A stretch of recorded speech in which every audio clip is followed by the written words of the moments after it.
If you had asked me 6 months ago, I would have told you I was the luckiest woman alive. My name was Chloe, and my life was, well, it was perfect. I had a job I enjoyed in marketing, a beautiful apartment downtown, and I was engaged to Mark. Mark. Even thinking his name now feels different. But back then, he was my everything. We met in college, a classic campus romance that actually lasted. He was driven, charming, and when he looked at me, I felt like the only person in the room. After 7 years, he proposed on the same bench where we had our first kiss. It was disgustingly romantic, and I loved every second of it. And then there was Olivia, my sister, my built-in best friend. She was 2 years younger, brighter, louder, the glittering firework to my steady candle flame. We were inseparable. We shared everything: clothes, secrets, dreams. When I told Mark had proposed, she screamed so loud I'm pretty sure she scared the neighbor's dog. She immediately grabbed a notebook and declared herself the maid of honor and chief wedding overlord. The wedding planning started in a flurry of champagne, Pinterest boards, and fabric swatches. It was supposed to be the happiest time of my life. And it was, at first. "Chloe, the buttercream or the fondant?" Olivia would ask, holding up 2 cake samples. "Definitely buttercream," Mark would answer before I could, winking at me. "My fiancé deserves the best, not that sugary cardboard." Olivia would laugh, a high tinkling sound. "He's right, Chloe. Good taste." They were my team, my support system. Mark insisted on coming to the vendor meetings. "I want to be involved," he'd say, slinging an arm around my shoulder. "This isn't just your day, it's our day." Olivia was even more dedicated. She handled the RSVPs, coordinated with the florist, and even offered to help Mark practice his first dance. "His 2 left feet are a family emergency, Chloe," she joked. "I can't let my sister be embarrassed on her big day." I thought it was sweet. I thought it was supportive. I saw them huddled together over spreadsheets and timelines, whispering and laughing, and my heart felt full. I was so lucky. How many brides had a fiancé and a sister so completely devoted to making their day perfect? The first crack was so small, I almost missed it. It was about 3 months before the wedding. Mark started working late, really late. Dinners went cold on the table. Our nightly ritual of watching this stupid reality show and cuddling on the couch was replaced by him collapsing into bed at 2 a.m., smelling like stale coffee and exhaustion. "It's just this new funding round, babe," he murmured, kissing the top of my head when I brought it up. "My startup is at a critical stage. Just a few more weeks. I promise. After the wedding, I'm all yours." I believed him. I packed him snacks, left encouraging notes on his laptop, and told myself to be a supportive partner. Then Olivia dropped her own bomb. She and Leo, her boyfriend of 4 years, were over. I was floored. Leo was great, steady, kind, and he adored her. I'd privately thought they'd be the next ones walking down the aisle. I found her in her apartment, surrounded by tissues and empty ice cream cartons. "What happened, Liv?" I asked, pulling her into a hug. She sniffled, pulling away just enough to wipe her nose. "We just grew apart, you know? He wanted to talk about mortgages and 401ks, and I just want to live, Chloe. I'm not ready to be that boring." It seemed sudden, but I accepted it. Breakups were hard. I held her while she cried, feeling a pang of guilt. Here I was, planning my perfect future, while my little sister's was falling apart. "Anything you need," I told her. "I'm here." She looked up, her eyes red but intense. Actually, can I lean on Mark a bit too, just for advice? He's so good with, startup energy and not being boring. Leo was just so safe. Of course, I said immediately. We're family. Lean away. So she did. She called Mark for advice. They had brainstorming lunches for her new life path. Sometimes when Mark came home late, he'd mention it. Had to talk Olivia off a ledge today, he'd sigh. She's really struggling with this Leo thing. I felt another pang of gratitude. My fiancé, so stressed with his own work, still making time for my sister. I was a fool. A happy, blind, trusting fool. The bridal shower was planned for this Saturday 2 weeks before the wedding. It was supposed to be a beautiful garden party at our parents' house. On the Wednesday before, Mark called. "Babe, you're gonna kill me," he started, his voice strained with fake static. I tensed. "What's wrong?" "This investor, the big one from Singapore. He's flying in, but only for this weekend. I have to go to this retreat with him. It's at some god-awful resort in the mountains. I'm so sorry. I know I promised." I was crushed. This weekend? Mark, it's my shower. I know, Chloe, I know. I feel terrible, but this is the deal that sets up our entire future. This is for us. I'll be back Sunday night, and I'll spend the rest of our lives making it up to you. I promise. I sighed, staring at the seating chart I just finalized. Okay, I get it. Just be safe and text me. I will. I love you more than anything. I love you too. I hung up and immediately called Olivia to vent. No answer. I texted her. Mark has to go on a last-minute business trip this weekend and is bailing on the shower. I'm so bummed. Need my MOH for emergency moral support. An hour later, she texted back. "Oh, Chloe, that sucks. I'm so sorry." And then a second text.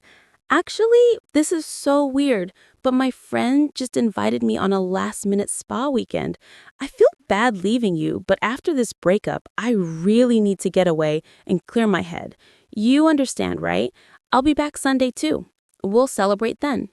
I stared at the text. It was a little too convenient. Both of them gone on the same weekend. A tiny, cold knot of dread formed in my stomach. I typed back, "Where are you going?" The reply was instant. "Oh, just someplace north, the Clear Springs Spa. Super relaxing. Don't worry about me. Just focus on you. Love you." I pushed the feeling down. I was being paranoid. They were two separate people with their own lives. I was just stressed from the wedding. I had a shower to get through.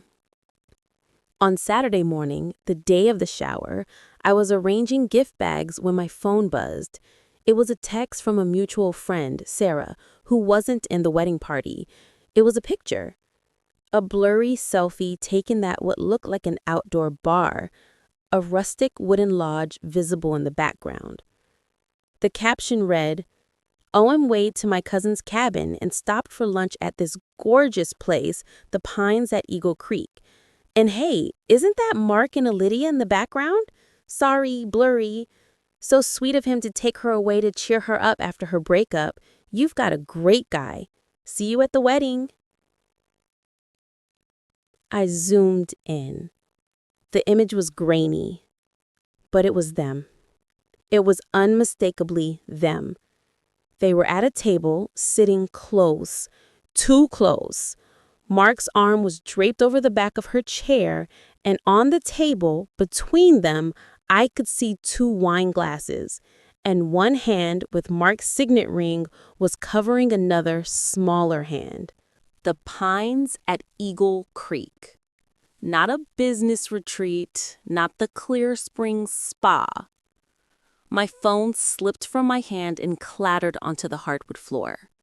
My mother called from the kitchen, "Chloe, honey, do you need help with the ribbons?" I couldn't breathe.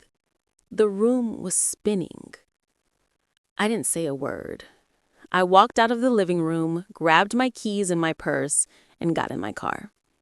I put the Pines at Eagle Creek into my GPS. 3 hours. 3 hours and 14 minutes. I drove. I don't remember the drive. I don't remember the music I must have played or the turns I made. I just remembered the white-hot, sickening roar in my ears. It was a mistake. Sarah was wrong. It was a misunderstanding. They were just talking.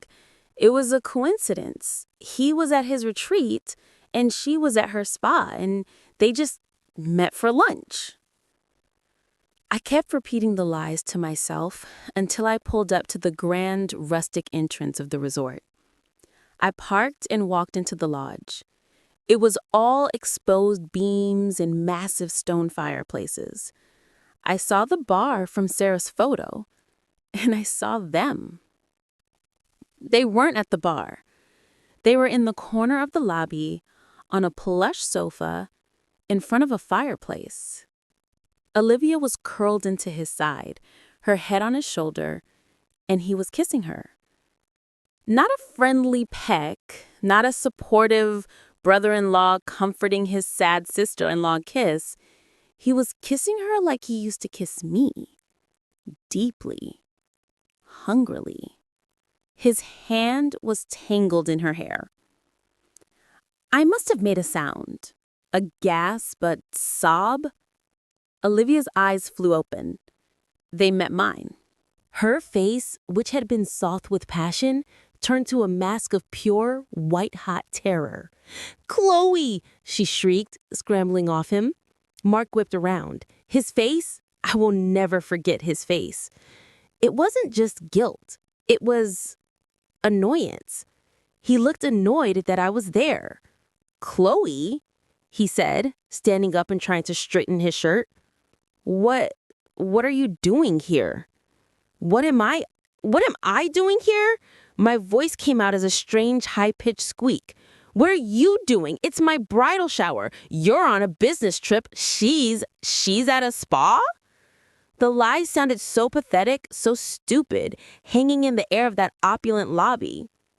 "Look, Chloe," Olivia started, taking a step toward me, her hands up as if to calm a wild animal. "We were going to tell you." "Tell me what?" I laughed, a raw, ugly sound that tore from my throat. "Tell me what? That you've been screwing my fiancé? That my whole life is a lie?"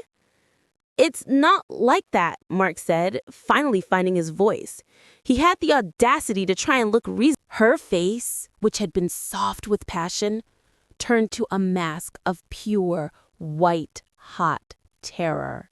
"Chloe!" she shrieked, scrambling off him. Mark whipped around. His face, I will never forget his face. It wasn't just guilt. It was annoyance. He looked annoyed that I was there. "Chloe," he said, standing up and trying to straighten his shirt. What are you doing here?" What am I doing here?" My voice came out as a strange, high-pitched squeak. "What are you doing? It's my bridal shower. You're on a business trip. She's at a spa." The lies sounded so pathetic, so stupid, hanging in the air of that opulent lobby. "Look, Chloe," Olivia started, taking a step toward me, her hands up as if to calm a wild animal. "We were going to tell you." "Tell me?" I laughed, a raw, ugly sound that tore from my throat. "Tell me what? That you've been screwing my fiancé? That my whole life is a lie?" "It's not like that," Mark said, finally finding his voice. He had the audacity to try and look reasonable. It happened. We didn't mean for it to." "You didn't mean to?" I was screaming now. The few people in the lobby were staring. I didn't care. "You didn't mean to book a hotel room together? You didn't mean to kiss her? You didn't mean to destroy my life?" "Chloe, please, calm down," Olivia begged, tears now streaming down her face. But they weren't tears of remorse. They were tears of someone who'd been caught. We fell in love. It's real. We couldn't help it. You fell in love, I repeated, the words tasting like poison. My sister and my fiancé. You fell in love.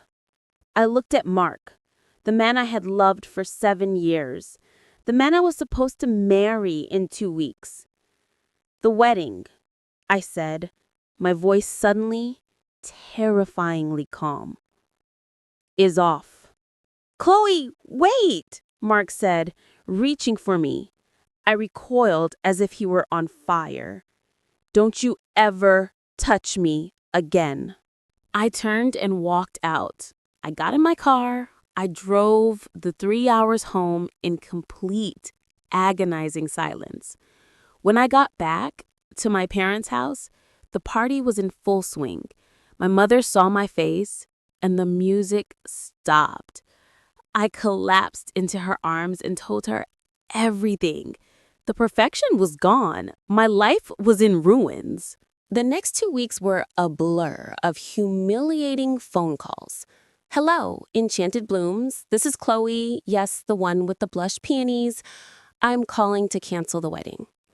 Hello, Celestial Catering. This is Chloe. Yes, for the 200-person salmon and filet. I need to cancel. Hello, Grand Oak Ballroom. Yes, I'm canceling. With every call, I lost a piece of my dignity and a massive chunk of a non-refundable deposit. Our parents were furious, theirs and mine. My mother couldn't even look at Olivia, who had slunk back to her apartment and was refusing to see anyone. Mark had moved his things out of our shared apartment while I was at my parents', leaving only his key and a cowardly, pathetic note on the counter. Chloe, I'm sorry you found out this way. This is for the best. I'll Venmo you for my half of the utilities. M. I was broken. I was a 29-year-old cliché, the jilted bride. I was out over $20,000, I was humiliated, and I was utterly, devastatingly alone.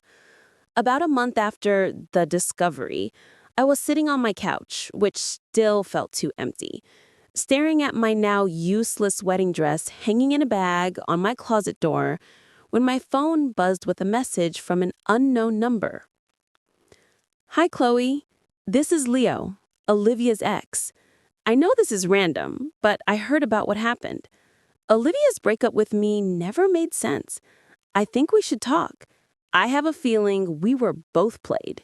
I stared at the message. Leo. I had almost forgotten about him. Kind, steady, boring Leo. The man Olivia had thrown away. What did I have to lose? I texted back. Coffee. Tomorrow. 10 a.m.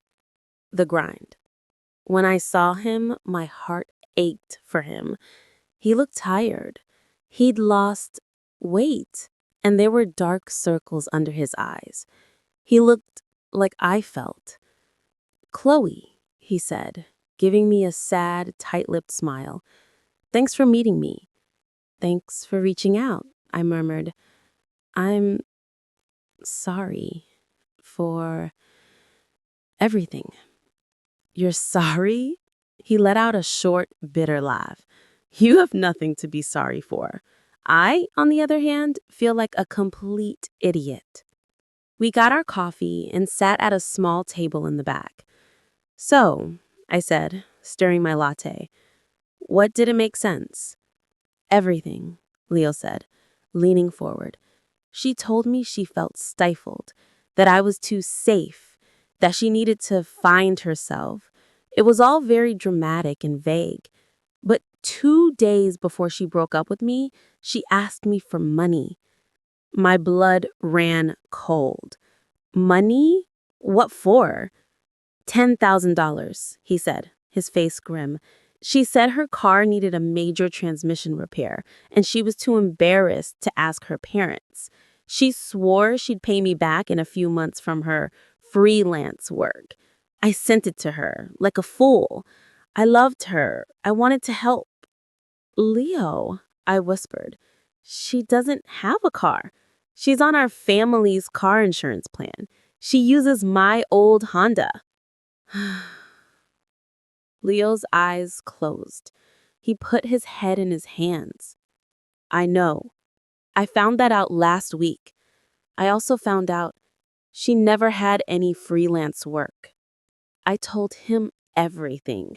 The business trip, the spa weekend, the resort, the kiss. His face went from pale to a deep mottled red. That weekend? That's when she asked for the money? She told me her car broke down. She used my money to go on a romantic getaway with your fiancé? The pieces clicked into place, each one more disgusting than the last. We sat in silence for a full minute, the weight of their treachery settling over us. They're monsters, I said, my voice flat. Sociopaths. They're something, Leo agreed, his voice tight with anger. I was about to suggest we get another coffee, maybe something with whiskey in it, when my phone buzzed. It was an email. My eyes scanned the subject line, and the air left my lungs. Subject: You're invited. It was a digital invitation, a picture of Mark and Olivia, smiling, wrapped in each other's arms in a park. Join us as we celebrate the wedding of Olivia and Mark. My hand was shaking so badly I almost dropped the phone.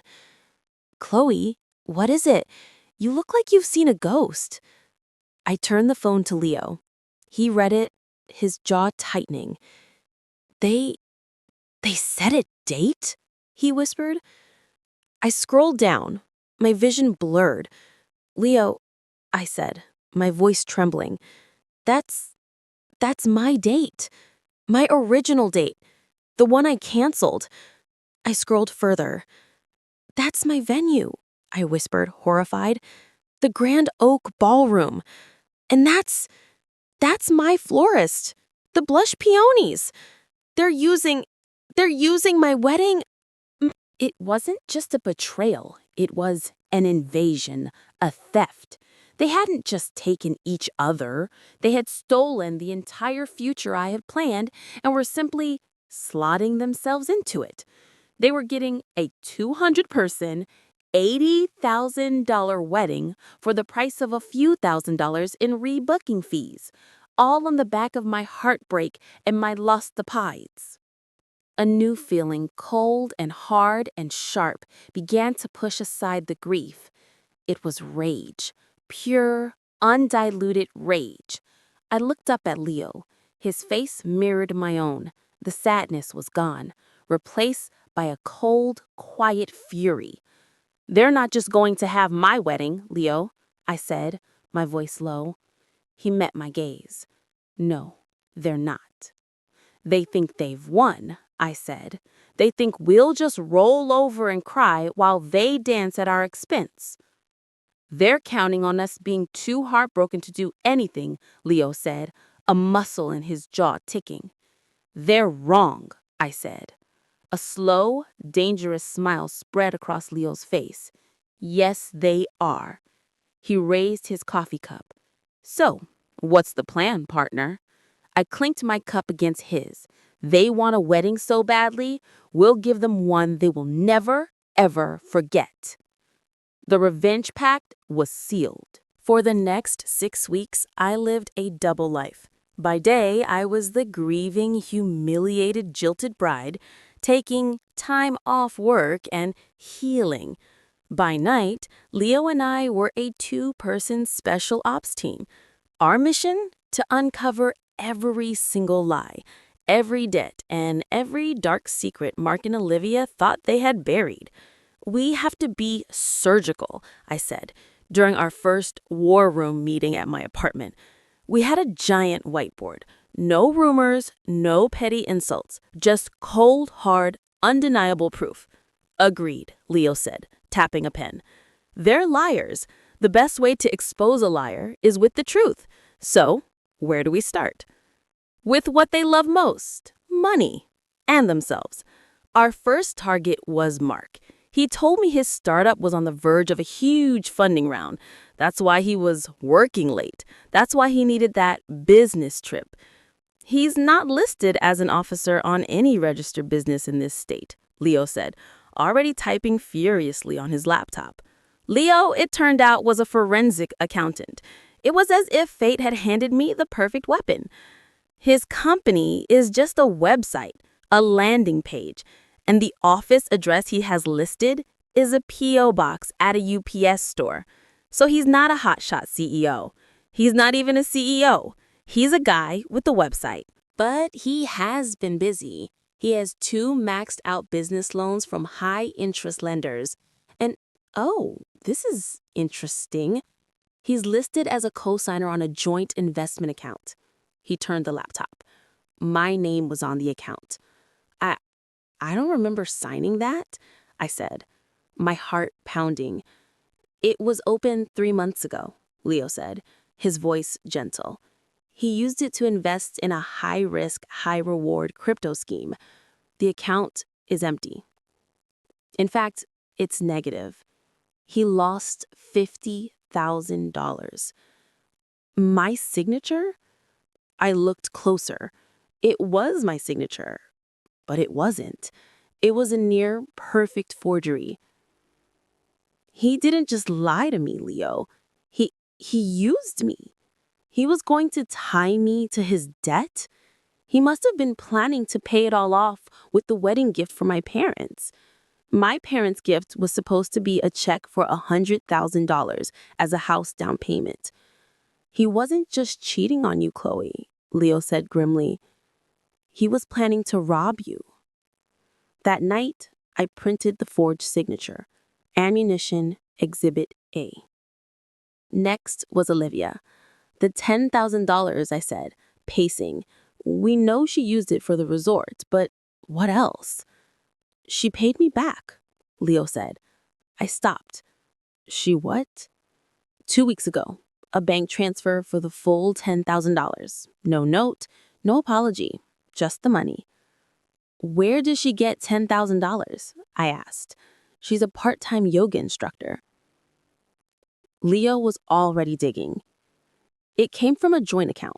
One opened 6 weeks ago, the day after you called off your wedding.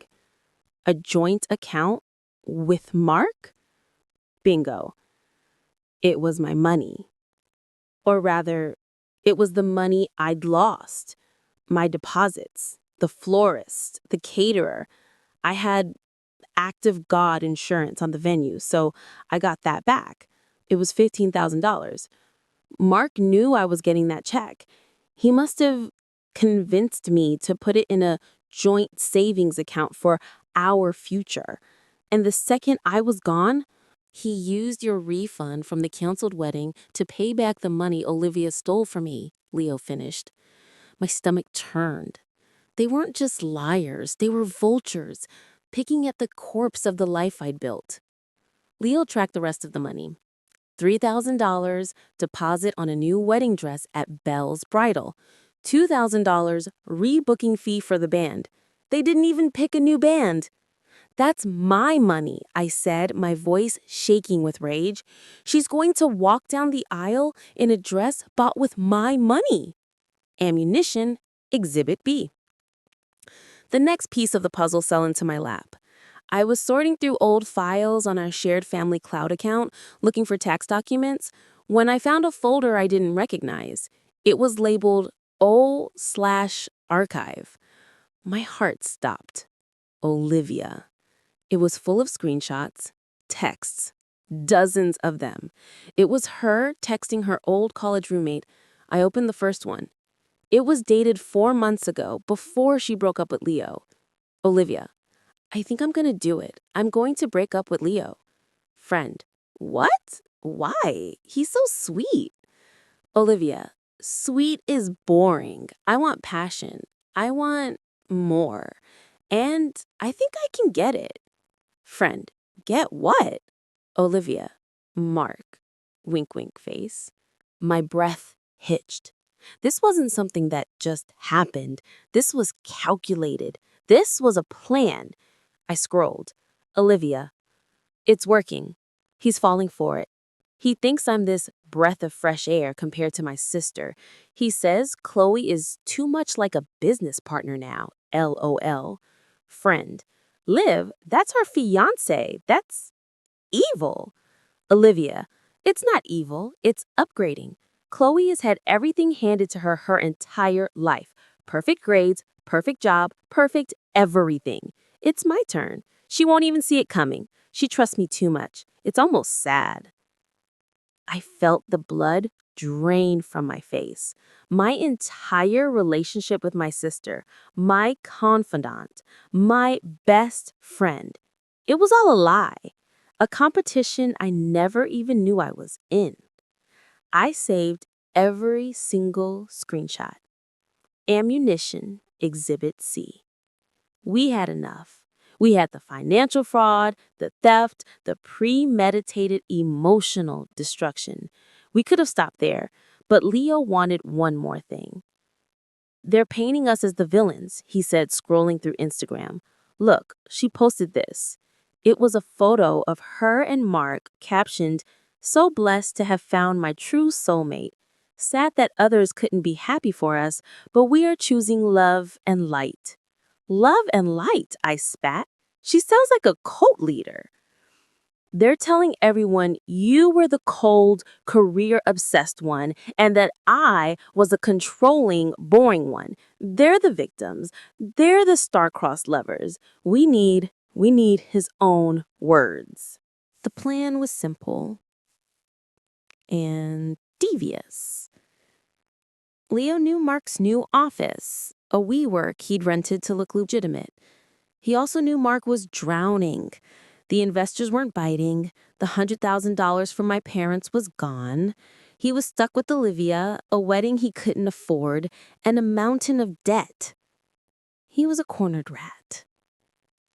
Leo bumped into him at the coffee shop in the WeWork lobby. Mark? Wow, small world. Mark looked up, panicked. Leo, hey, man, listen. Hey, no hard feelings, Leo said, sliding into the booth, his phone in his breast pocket, audio recording. Honestly, you did me a favor. Olivia, she was a lot. Mark, desperate for an ally, latched on. Tell me about it, he groaned, rubbing his temples. She's intense. I can't believe you two are getting married so fast. You seem, I don't know, stressed? That's all it took. The dam broke. Stressed is the understatement of the century, man, he hissed, leaning in. This wedding, it's all her. She's obsessed. She wanted everything Chloe had. The same venue, same flowers. It's costing a fortune. I'm drowning here. But you're in love, right? I mean, it must be worth it. True love. Mark let out a sound that was half laugh, half sob. Love? I don't know what it is. It was exciting. You know? It was a chase. But now, honestly, Leo, I think I made a huge mistake. Leo's heart must have been pounding. What do you mean? Chloe? Mark's voice cracked. She was stable. She was smart. She had her shit together. I miss her, man. I really, really miss her. Olivia she's chaos. And now I'm shackled to it. This whole thing, it's just the easier option now. Canceling another wedding? It would destroy me. Leo sat there for another 10 minutes listening to Mark whine about his trap. He came back to my apartment and played the recording. We just looked at each other. He doesn't love her, I whispered. He doesn't love anyone but himself, Leo said. He saved the audio file. Ammunition, the finale. We had it all. So, I said, looking at our board of evidence, how do we deliver the gift? Not with a whisper, Leo said, a slow, cold smile spreading across his face. With a bang. The wedding DJ is an old friend of mine, and the AV team at the Grand Oak, they love me. I've sent them a lot of corporate clients. A presentation, I said, the plan forming in my head. A special wedding gift. A tribute, Leo agreed, to truth and new beginnings. The day of the wedding, I woke up calm. It was a strange, cold, serene feeling. The grief was gone, replaced by a steely resolve. I spent the morning at a spa. I got a massage. I had my hair and makeup done professionally. I wasn't dressing for a funeral. I was dressing for a victory. I put on a deep, emerald green silk dress, a color of power, of money. It fit me like a glove. Leo picked me up at 6 p.m. He was wearing a perfectly tailored black suit. He looked, for the first time in months, genuinely happy. "You look stunning, Chloe," he said, offering his arm. "You're not so bad yourself, Leo. Ready? More than." We walked into the Grand Oak Ballroom. They had just finished the cocktail hour. Guests were finding their seats. The room was beautiful, just as I had planned it. My blush peonies were on every table. My band was playing soft jazz. And then they saw us.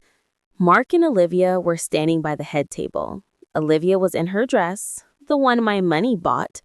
She looked fine, but her eyes, when they landed on me, widened in pure panic. Mark dropped his champagne glass. It shattered on the floor. Every head in the room turned, first the sound, then to them, then to us. We didn't falter. We just smiled, walked to our assigned table. Our parents, in a final act of delicious spite, had insisted we were still on the guest list, and sat down. We sat with my cousins, who were all in on the plan and trying desperately not to laugh. "Chloe, you look wow," my cousin Amy whispered. "Are you okay?" "I've never been better," I smiled, taking a sip of water. Mark and Olivia were visibly shaking. They couldn't kick us out, not in front of 200 people. They had to pretend. They had to go on with the show. The ceremony had already happened privately. This was just the reception. They did their first dance. It was to our song. I had to grip Leo's hand under the table. He squeezed back. "Not yet." The dinner was served, my salmon and filet. It was delicious. Then the toasts. The best man, one of Mark's college buddies who clearly knew nothing, gave a generic, boring speech. He finished, raised his glass, and said, "To Mark and Olivia." The room applauded. The DJ, Leo's friend, was about to start the music. But I stood up. I picked up my champagne flute and walked smoothly, confidently to the stage. I took the microphone from the best man's surprised hand. "Thank you, Kevin. That was lovely." I turned to the head table. Mark looked like he was going to be physically ill. Olivia was white as her dress. "Hi, everyone," I said, my voice bright and clear, echoing through the ballroom. "For those of you who don't know me, I'm Chloe, the groom's ex-fiancé and the bride's sister. This is unconventional, but I just couldn't miss this day. After all, I planned most of it." A few nervous laughs. "Mark, Olivia, what you two have, it's truly one of a kind. And a love story this epic deserves an epic gift." I smiled at Leo. He stood up from our table. "Leo, Olivia's ex-boyfriend, and I, well, we've been working on a little something. A tribute to your incredible journey. A celebration of truth and new beginnings." I nodded to the AV booth in the back. Leo's friend, the DJ, spoke into his mic. "Ladies and gentlemen, a special presentation from Chloe and Leo." The lights in the ballroom dimmed. The band stopped. And the two giant projector screens on either side of the stage, the ones I had booked for a wedding slideshow of me and Mark, flickered to life. The presentation began. It started innocently enough. Happy photos of Mark and me, happy photos of Olivia and Leo. The title faded in, A Tribute to Truth. Then the screen cut to black. Act 1, The Lies. The first slide was Sarah's blurry photo from the resort. My voice, pre-recorded, filled the room. Calm, clear. This photo was taken on the day of my bridal shower. Mark was on a business trip. Olivia was at a spa weekend. The screen changed. The texts between Olivia and her friend flashed up, one by one. Olivia, I want more, and I think I can get it. Mark. Olivia, it's not evil, it's upgrading. Olivia, she trusts me too much. It's almost sad. The room was dead silent. I could hear Olivia's mother let out a small strangled sound. I glanced at the head table. Olivia was covering her mouth, tears streaming. Mark was staring, slack-jawed. The screen cut to black again. Act 2, The Theft. After I discovered them, my voiceover continued, my wedding was canceled. I was refunded $15,000 for the venue. That money went into a joint account Mark created for our future. A bank statement appeared, a transfer, $15,000 from Chloe's account. Then another $10,000 transfer to Leo. My refund, my voice said, was used to pay back the $10,000 Olivia had borrowed from Leo to fund her romantic getaway with Mark. Another transaction, $3,000 Belle's bridal deposit. The rest of my money, I said, my voice hardening, paid for the deposit on this very wedding, including the dress the bride is wearing tonight. Someone in the back of the room shouted, "Oh my God." The screen cut to black. Act 3, The Confession. But surely, my voice said, this is all worth it, for true love. The screen remained black, but its title faded in. A Conversation with the Groom, recorded 1 week ago. And then we just heard the audio. Leo's voice. But you're in love, right? I mean, it must be worth it. And then Mark's. Crystal clear, whining, desperate. Mark's voice. Love? I don't know what it is. Honestly, Leo, I think I made a huge mistake. Chloe, I miss her, man. I really, really miss her. Olivia she's chaos. And now I'm shackled to it. This whole thing, it's just the easier option now. The audio file ended. The sound of silence in that room was deafening. I looked at the head table. Mark's parents were standing, his mother weeping. My parents were staring, disgusted. Olivia was looking at Mark. Her face was no longer sad. It was a mask of pure, murderous hatred. You miss her? She shrieked, her voice cracking. You told him that? Liv, baby, he trapped me, Mark sputtered, trying to grab her hand. She slapped it away. You're shackled to me? She lunged at him, grabbing the front of his tuxedo. You ruined my life. You ruined my life? He yelled back, pushing her. You and your psycho sister. This is all her fault. The final slide hit the screen. It was the forged document, the $50,000 crypto account. My faked signature circled in red. My voiceover was cold as ice. He didn't just break my heart. He committed fraud. He tried to tie me to his debt. He didn't just want a new wife. He wanted a bailout. The screens went black. The house lights came up. Mark and Olivia were screaming at each other. Her parents were screaming at his parents. It was chaos. I walked back to the microphone, which was still live. I tapped it. Tap, tap, tap.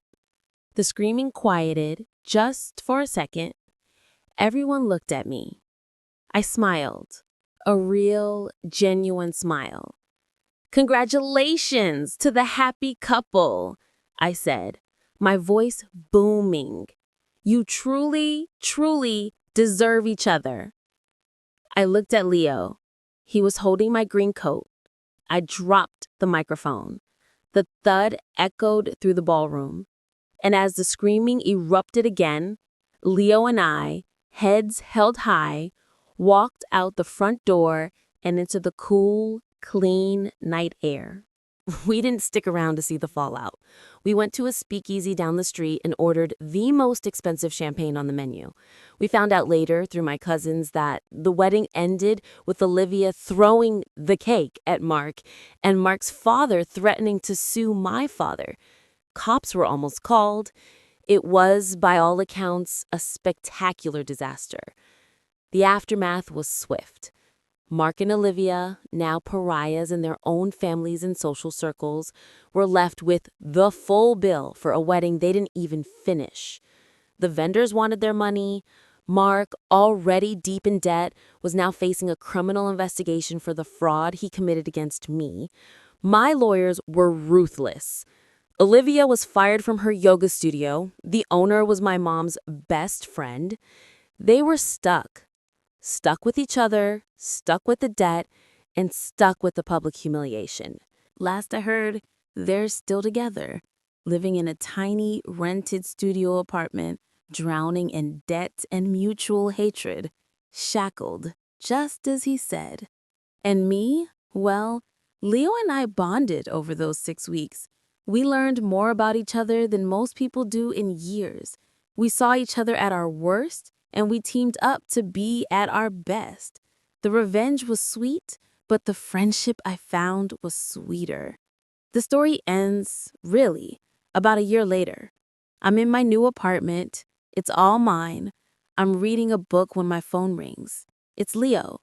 "Hey," he says, his voice warm. "I'm at that Italian place you like. I ordered you the gnocchi. You coming?" I smile, closing my book. I'm on my way. I walk out. And this time, I'm not walking into chaos. I'm not walking into a lie. I'm just walking. And I'm happy. They thought they stole my perfect life, but they just cleared the path for a real one. And that's the best revenge of all.